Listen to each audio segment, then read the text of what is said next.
Sex and happiness both enrich our lives, yet it's surprising how few people can honestly say that they enjoy regular and fulfilling sex or describe themselves and their lives as happy. Host Laurie Handlers helps you to experience real intimacy and happiness. You'll laugh a little, learn a little, and we hope put a smile on your face and a smile in your life. Now here's Laurie. Welcome to Laurie Handlers, the Academy for Men Tribal Fire podcast. My name is Michael Gibson, and I have an incredible guest today that I'm excited to speak with. I've got my co-host Lance Cole on the line with us. Lance is also going to be bringing the joy and the peace and the fun to the podcast. But first of all, I want to introduce you to just an incredible man in the world today. He is an author. He's written an incredible book called The Conscious Cock. You can find him on Facebook. You can find him on Instagram. You can find him all over the place. He is a sex educator, and he's also someone who is very for the growing and the expansion of masculinity in a very healthy and sacred form.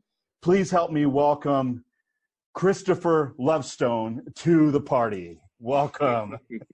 That's quite an intro there, Mike. I got to say, lovely to be introduced like that. Well, welcome to the Academy for Men. I appreciate you coming in.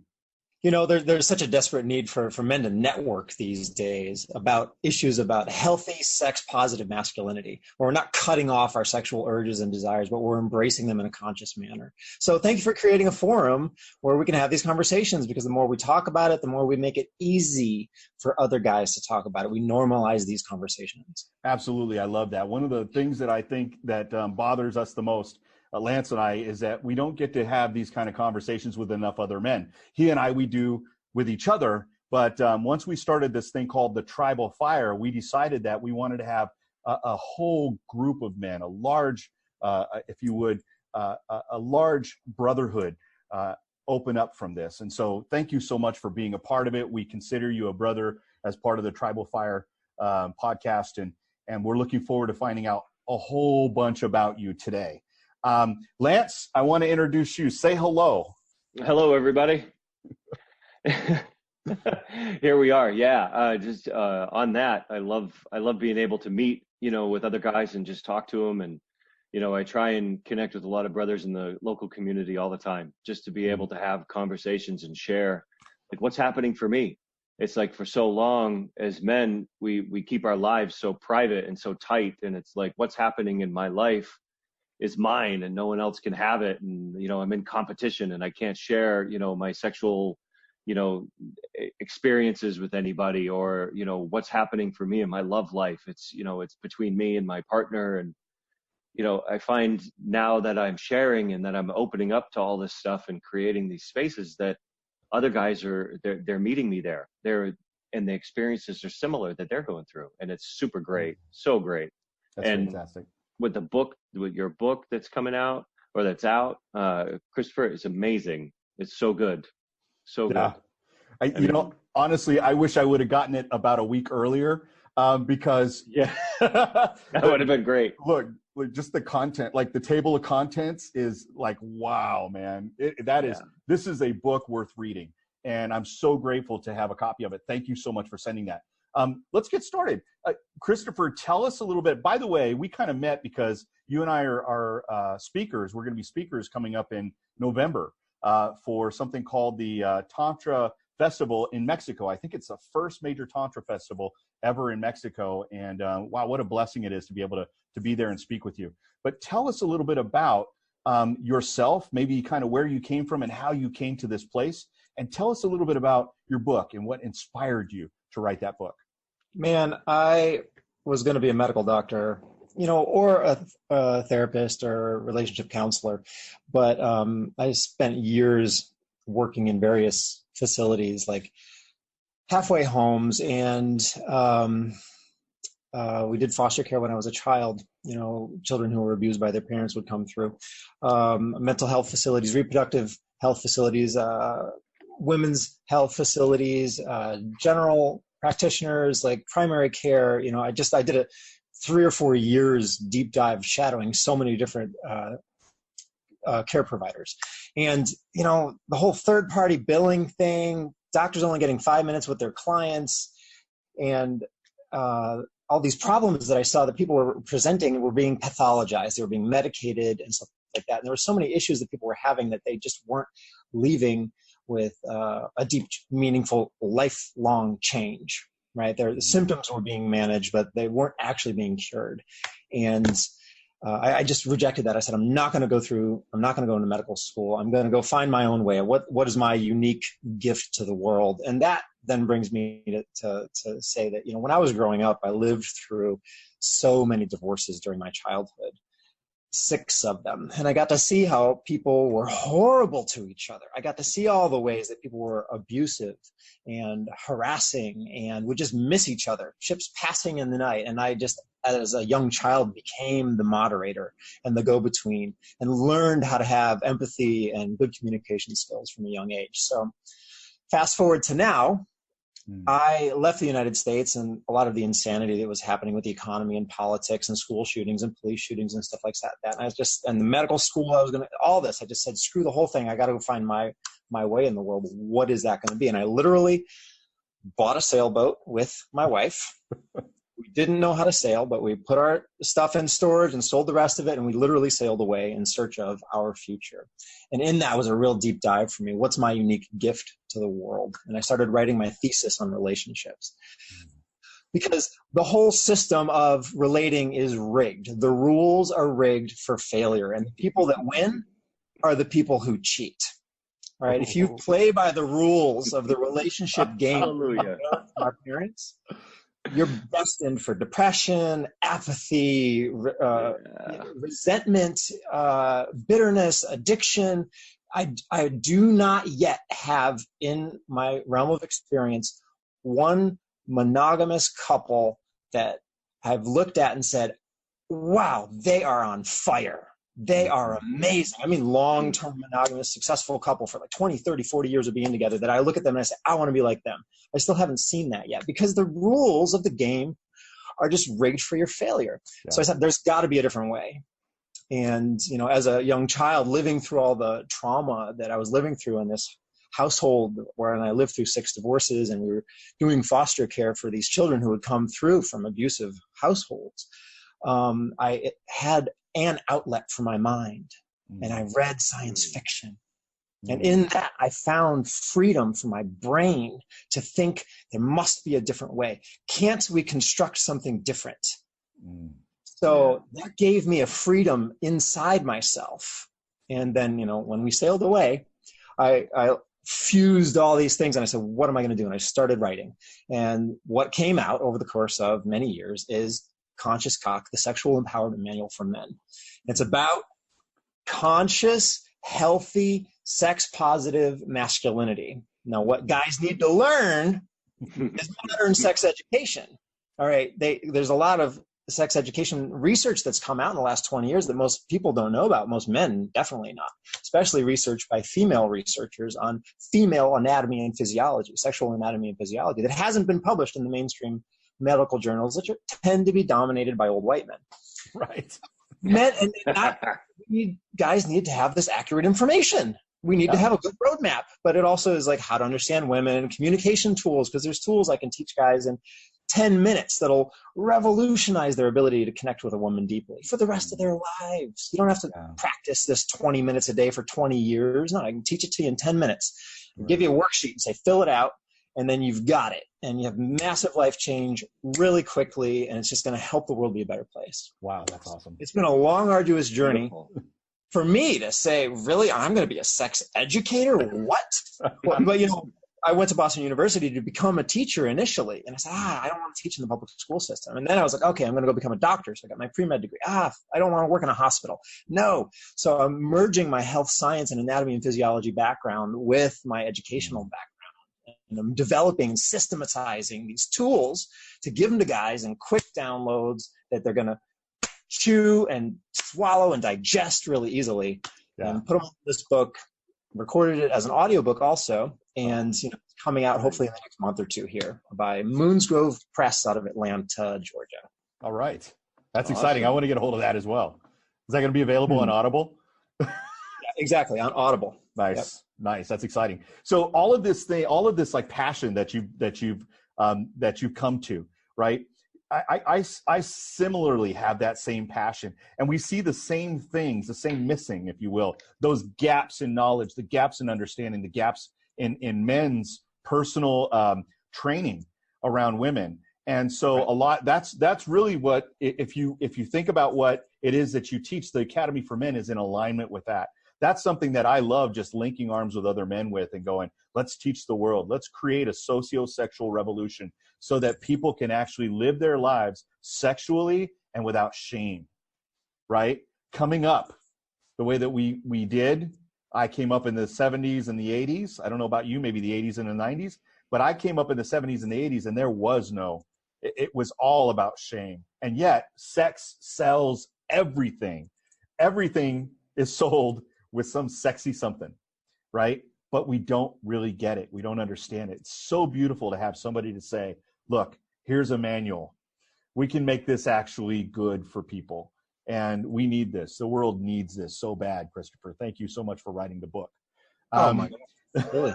Yeah, absolutely. So tell us a little bit about one of the highlights of your book. And I love some of the titles of your chapters and of your sections. And one of them is Say the Unsaid. That's like one of my favorite ones. Right. Okay. Well, that is absolutely one of the core skills that men need to learn. They need to master how to bring up something that they know inside themselves that they should bring up. Now, the usual way that this plays out and the way that I have this conversation is with guys about bringing up a sexual fantasy or desire, something they want to do with their partner. And mostly I work with guys in long-term committed relationships. I'm not a dating coach. I do not teach seduction or pickup artistry. I find those things to be kind of sleazy. I want long-term relationship success. Yeah. Right? I want people to really have something that's thriving and adding value to the world. Anyway, so like how you bring up that thing that you want sexually, but you're ashamed of doing it, or you're afraid your partner is going to negatively judge you, or maybe she's going to get insulted, or maybe it's going to bring up past trauma for her. Who knows? It's a can of worms a lot of times, and guys do not know how to crack that can of worms, so they just end up not doing anything. And this is just so pervasive nowadays in the post-Me Too world that good men, good guys, feel paralyzed because they don't want to contribute to the problem. And now there's more of a widespread understanding of the scope of the problem of abuse and harassment and suppression and oppression of women. Right. Anyway, so how to bring up that thing that you want to bring up? Let's say it's the most common fantasy that men have, which is having a threesome with their partner, a woman, and another woman, right? So male, female threesome. So they're like, I'm ashamed to bring that up. I don't want to bring that up. I don't want to cause a fight. How do I bring this thing up? Well, we can systematize that. We can work out a way for you to have a script, even if that script is just in your mind. It's not that hard, but if you've never had anybody show you how to do it, you don't know how to do it. Right. But it also could be maybe there's something that you did in your past that you want to come clean about.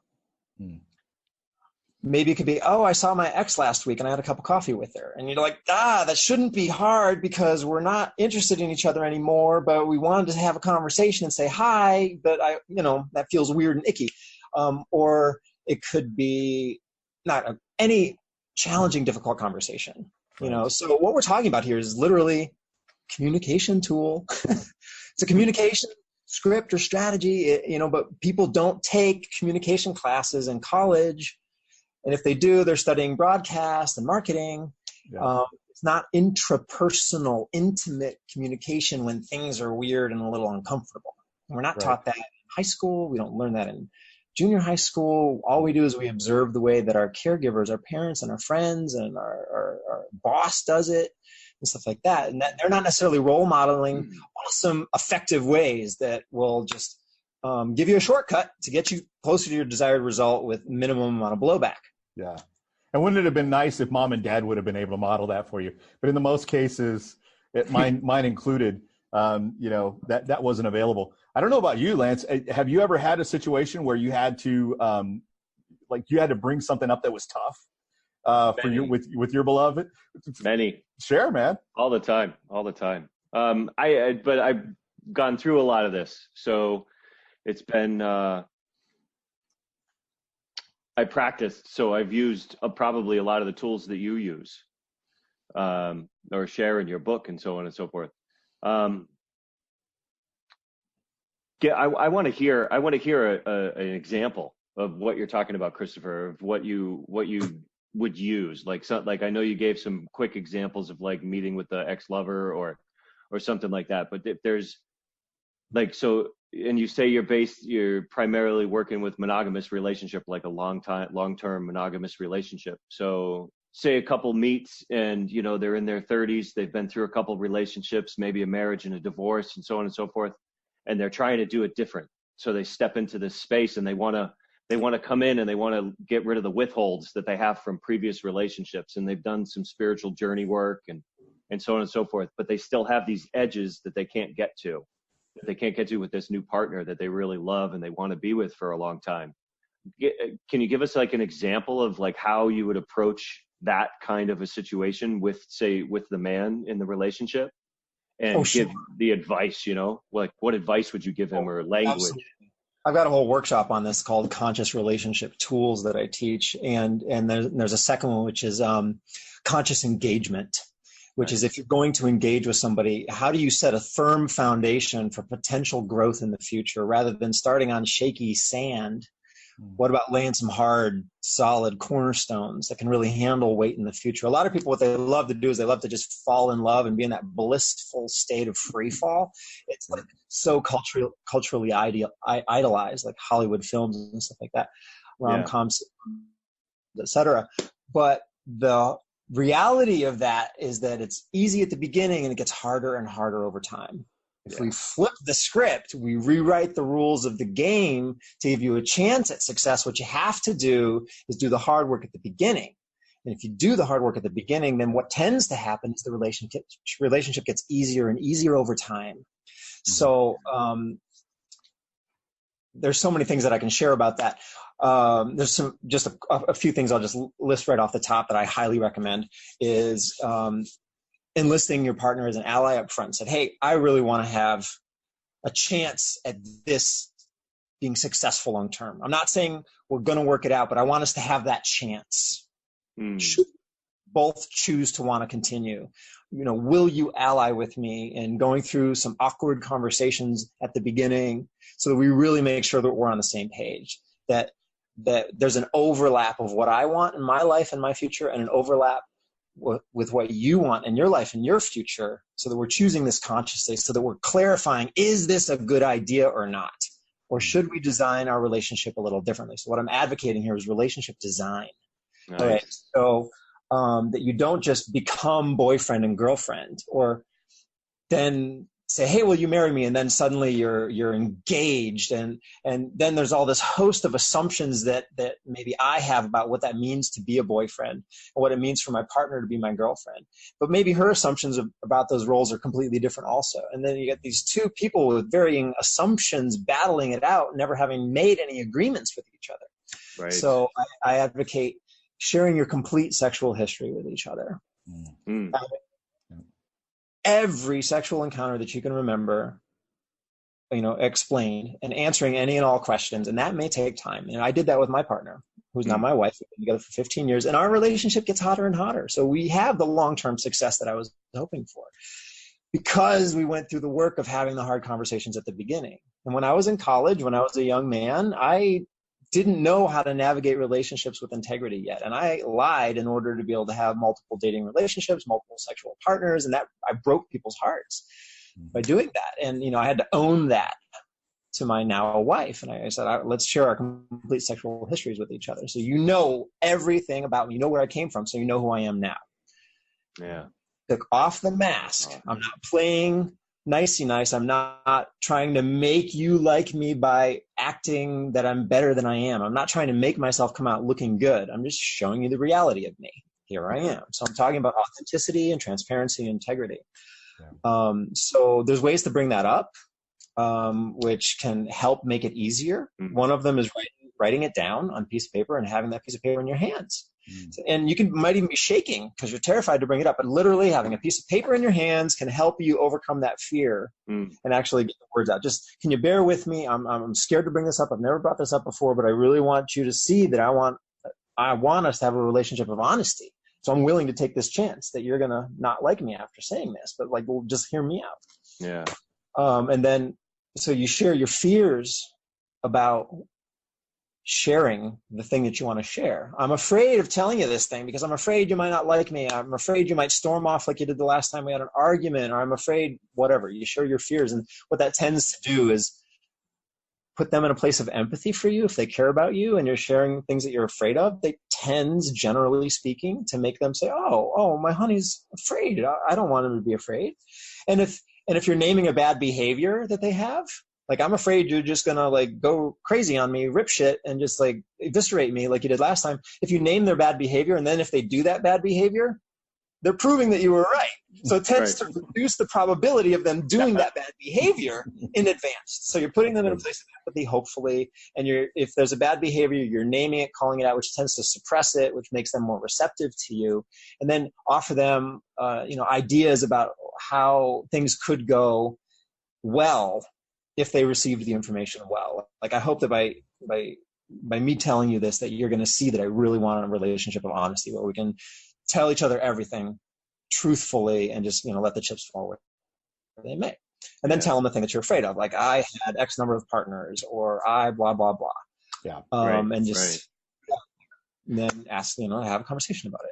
So on that, like the thing that I want to ask is the receptivity. So it's like, it's the relationship that they're in, like the couple's in this relationship, and you're bringing this vulnerability to them, and you're presenting it in the way that you just described.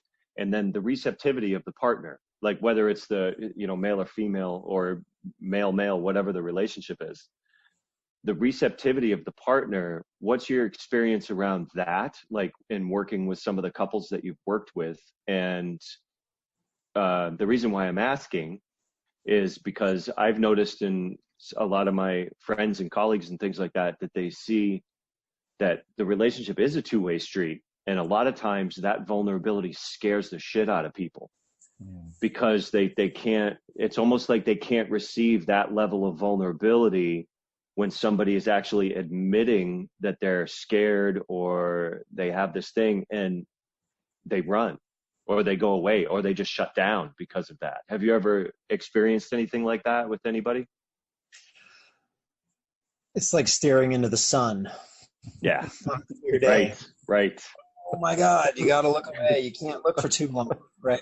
All these things may come up. So beginning the conversation with a strong foundation, a handle to hold on to of an agreement.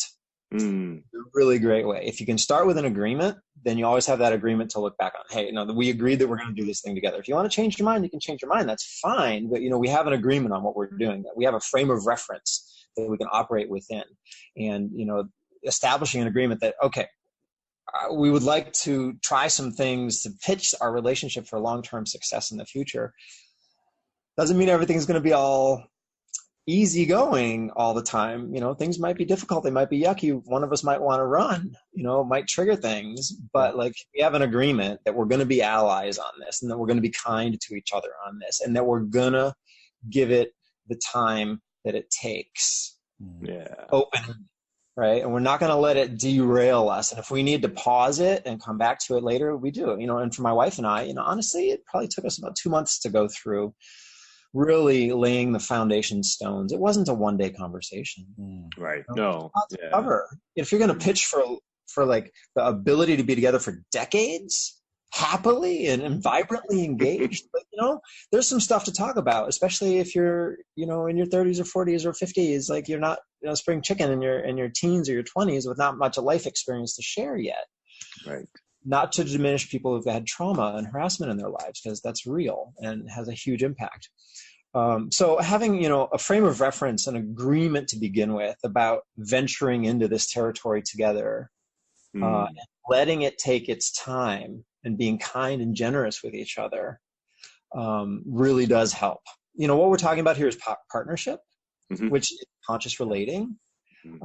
a relationship that is engaged actively in a dynamic dance, right? If you want to be on autopilot, this isn't the path for you.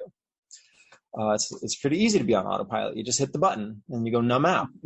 Yep. That's not what we're talking about here. What we're talking about here is a vibrant, engaged dance. If you think about tango dancers, wow, that takes a lot of focus and attention, Right. but it's gorgeous, beautiful to watch. It is. So, yeah. Well, I'd Cool.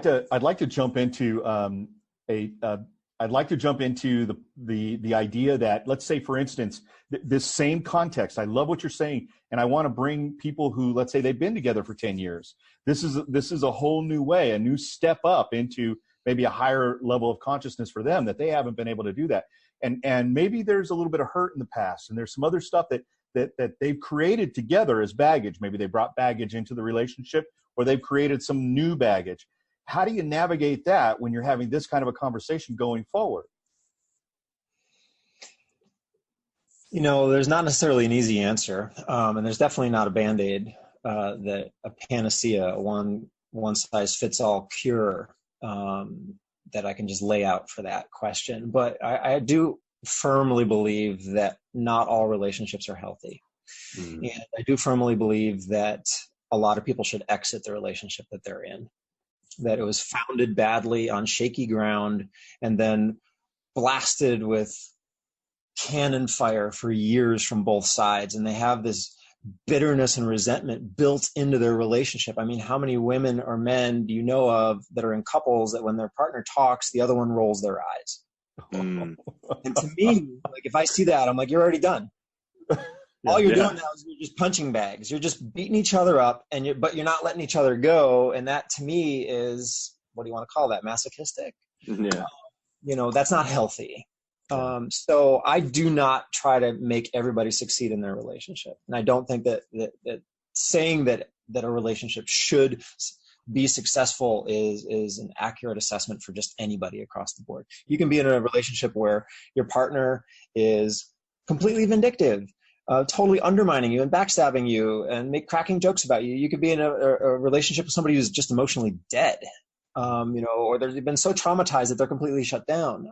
So it really takes both people wanting to make a positive change in the relationship. It's about being involved in a dance. And now if one person is trying to improve the relationship and the other one just is happy with the status quo, your work is going to be of limited benefit.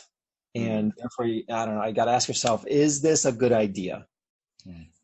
And be honest with the answer. Is it a good idea? How many years have I invested in this relationship? How would I be if I was investing that energy in myself? Who else is affected? There's not necessarily any easy answers, especially when extended family, children, property, finances come into play. But having, somebody help you, whether that's a therapist or a consultant or a coach, somebody who can help you get on the same page about designing a dream for your relationship in the future, relationship design. Like, what would you like to have 5 years from now in your relationship? How would you like your relationship to be 5 years from now? A lot of people are just thinking in the present moment only or short term. But if you kind of think of it like a corporate business plan, most corporations have a 5-year business plan.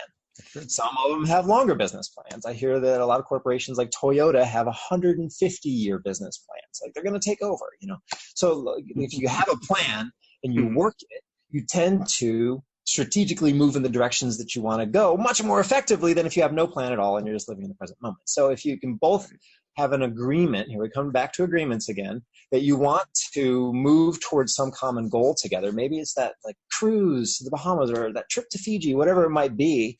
Maybe it's the car that you always wanted, or maybe you want a boat, it can be real world things. And if you can get on the same page with some goal, like that does create conditions for allyship. And then, as you start working together towards that goal, you're like, oh, we're working together towards something. Oh, maybe we could have another goal that we put on board here too. Maybe it's like mutual health or frequency of sex or, something you always wanted to do. So I just don't think that everybody should just stick in the relationship that they're in because they're in it. Yeah. Asking a hard question about, is this really the best thing for everybody concerned or not? How much am I going to kind of prostitute myself for everybody else's benefit versus do what my gut, my heart, my soul want? So it helps to have somebody to talk to about that. And if you don't have a friend that can handle the reality of your truth, if you don't have a therapist or a coach, you need to have somebody. Going it alone is the hardest way you can do it. Yeah. Even just reading a self-help book is something. Even just journaling is something. But other human beings to bounce ideas off of, like we're doing right here in this podcast, honestly, is the best way to go, because then you have support, you have encouragement, you have a feeling of community and solidarity, like somebody's got your back and people understand you. You're not crazy. That's exactly it. Yeah. I think one of the things that you're touching on right now happens to be probably one of the biggest things that Lance and I, we advocate for, and that is to have a tribe of brothers that you can actually ping off of, and also share the load with, right? And so it's much easier if you got somebody who can bear that load with you, or it can actually give you great advice, or maybe even challenge you to maybe the way you're thinking is not so advantageous or beneficial to your own relationship, and it's actually harmful to you. I think it's important to have brothers in your life, or like you said, other venues or ways that you can go and you can actually get some solid conversation, somebody who can say to you, hey, well, have you thought of it this way? This is all great, and I'm going to stop right here. Here's what I want to do, because I'm excited. You and I are going to be teaching at the Tantra Festival in Mexico. And this is going to be in Riviera Maya, Mexico.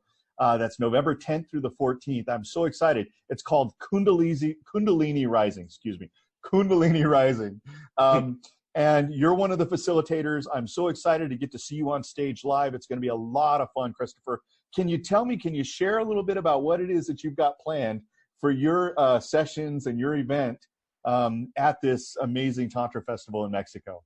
Yeah, sure. Well, on the first day, I'm going to be presenting what to me is kind of like a motivational speech, just a quick little 45-minute, 1 hour. You could say it's a workshop or talk, but really it's just a power download that I love to give, that really helps people to give themselves permission to make decisions based on what they really want and what they really don't want. Another way to say that is give themselves permission to do what they want and say no to things they don't want. Give themselves permission to change their mind, be in the moment. A lot of times we just take care of everybody's feelings around us. We try to not make waves, go with the flow, be a good boy, etc. Do what we're supposed to do, air quotes. But inherent in that is inauthenticity. Inherent in that is presenting a mask to everyone else and not actually showing them who we are. And if you do that, you're not giving people an accurate roadmap to navigate their world with you. They're shooting in the dark based on false intelligence. Basically, you're lying, and what we've been taught to lie by our teachers in school, by our family, and stuff like that. So it's a power download, and I call it self-empowerment through boundaries and consent. Boundaries and consent tends to have a bad rap in men's circles. Locker room talk, stuff like that. Oh, consent. Oh, you're talking about a woman and sexual advances. No, I'm talking about, do you want to do this thing or not? Are you just saying yes to those mashed potatoes because your mom's already sticking the spoonful of them on your plate at Thanksgiving? Like, no, I don't really want the mashed potatoes. But if you can't get the words out of your mouth, you're not actually drawing a boundary. You're not actually consenting to it. You're letting her think it's okay, which isn't giving her the information she needs to actually interact with who you really are. So you end up hiding in your own life. So that's the first day.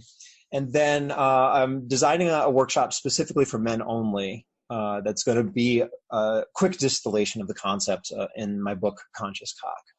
Like a 1 hour, 1.5 hour workshop.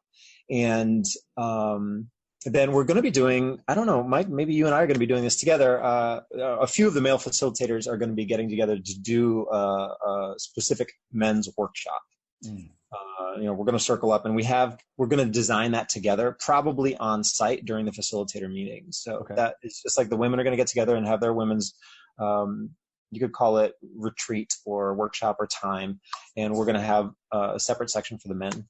So we get our juices flowing. We get grounded. We ground each other. We connect, we network, and we're presenting a really grounded masculine front. And then on the last day of the festival, which is the one that's the hottest day, we're talking tantra, like not modern neo tantra, which is a really sexy, sensual exploration. People are leaning into their edges and boundaries. What are their erotic edges? Do they want to play with this person that they just met? What do they want to do? How could that look? What do we do here? So I've been invited to do some more overtly sexual workshop. And with that, I think I'm going to be doing something for men. I'm still designing it, about cock health.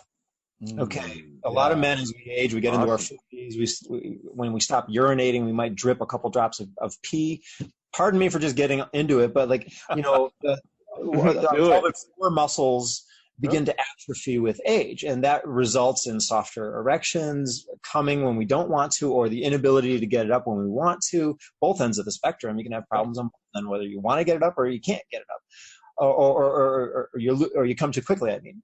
So there's a cock exercise routine that I've developed, which is a blend of literal musculature strengthening, like weight training. Like you want to build your biceps or your pecs, you go to the gym to do it. Well, we have those same kind of exercises to do for our pelvic floor and our penis. And then also manual exercises that we do with our hands that specifically tone the elasticity of the penis. And if you follow me through thinking anatomically and physiologically, elasticity, penis, it swells with blood when you get an erection. What are we talking about? We're talking about the strength of our erections, having nice, hard erections that are full and satisfying for us and satisfying for our partners, and increasing the size of our penis also a bit, because one of the things that is really confidence building for a man is to feel like he gets a good, strong erection, he can control when he comes, and he's happy with the size of his member. It's really one of the deepest senses of confidences I've seen in men. And, we have control over that if we do exercises. So I'm thinking about bringing that and offering that because nobody's doing that. And it's one of the most powerful offerings I've seen, and just like a month's worth of practice, you can feel 10 times better about your sexual performance ability. Yeah. Than you did before. Absolutely. You're making me want to buy a plane ticket. I want to go join us, man. I want to go to that workshop. Yeah. Well, Wow. I can tell you, I'm going to be there at that workshop. I'm very excited about that. Yeah. And then the other thing that I want to say is, if anybody is interested, gentlemen, if you've been watching this and this podcast and you're very excited, come down to Mexico. We're going to be in Riviera Maya, Mexico, from November 10th through the 14th. And this is going to be one of the largest Tantra festivals ever in Mexico's history. And so we're very excited about that. We have a whole lot of different presenters there. Christopher's going to be one of them. I'll be there as well presenting along with my beloved Lori Handlers. And so we've got a whole bunch of other people. I want you to take a look. We're going to go ahead and put a link underneath the video so you'll be able to get to it. You can get to it through that link. And please do, if you have any questions, leave a comment or just reach out to us. And by the way, before we go, I just want you to know you can get in touch with Christopher online. You can find him at Conscious Cock, and that's on Facebook. And Christopher, you have a website or anything else you want to share, and maybe an email address? Go ahead and share that with our audience now. Yeah, pardon me. What I would love to share is that, the big problem that I see in the world today, and the one that I want to address the most, is that so many good men feel alienated. And they feel alone and unsupported in their desire to be a part of the solution, and embrace their sexuality in a healthy way. And what I'm doing with Conscious Cock is I'm offering the tools. That is a textbook. It is a manual. It's the kind of a 101 level encyclopedic manual for healthy sex positive masculinity.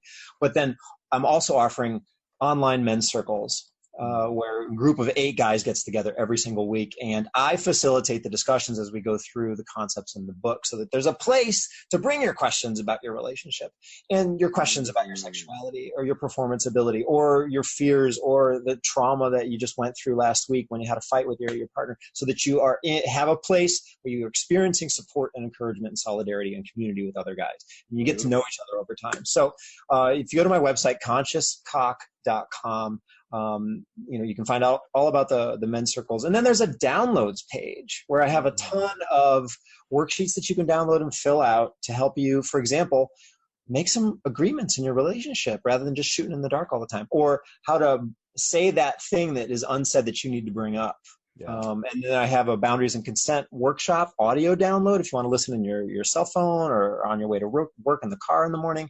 It's like a 45-minute download. So just go to ConchouSCalc.com. You can contact me through there or download anything from the downloads page, etc. Awesome. Wow. Thank you so much, man. Hey, Lance, did you have any other questions you wanted to ask before we go? No, I think I'm good. Thank you for answering those questions. That was really, really great. Wonderful stuff. And I love the work you're doing in the world. It's so needed, and it's so, God, yeah, just many, many blessings on this journey. And, I'm sure we'll meet again. Definitely.